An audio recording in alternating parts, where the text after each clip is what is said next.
What is the extraterritorial reach of data localization laws? Imagine a country saying that data about its citizens must stay within its borders, no matter where the data is stored or processed. That's what data localization laws are all about. But the story gets more interesting when we talk about how these laws reach beyond a country's borders. The extraterritorial reach of these laws means they can apply to foreign companies and data flows across countries. For example, some countries requiring foreign companies that handle their citizens' data to follow local rules. So even if a company is based in another country, it might need to store data locally or keep a copy within the country. This can be a big change for international businesses that relying on cloud services or global data centers. Another way these laws reach outside borders is through restrictions on moving data across countries. If a country has strict data localization rules, they might limit or control how data is transferred abroad.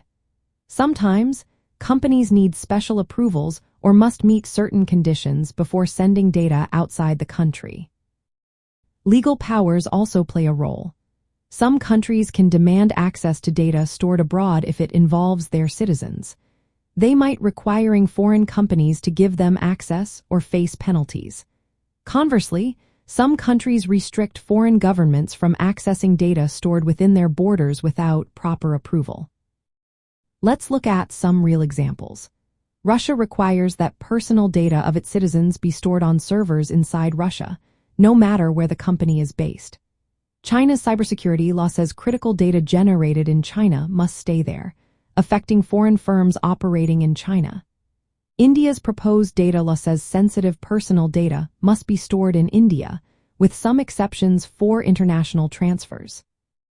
In the world of artificial intelligence and technology, this extraterritorial reach creates challenges. AI systems often need large amounts of data from different countries. Companies must figure out how to comply with each country's rules while sharing data across borders. This means designing data systems that can store data locally when needed and getting proper approvals for international data flows. Organizations should first identify where their data is generated and stored to see which laws apply. They need to build data architectures that respect local rules, such as keeping copies of data in certain countries. It's also important to get the right permissions and consents for transferring data internationally. Staying updated on changing regulations in different regions is key to avoiding legal issues.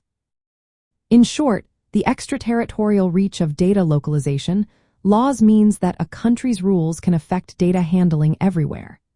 This impacts how companies manage data globally, especially in the fast-moving fields of artificial intelligence and technology.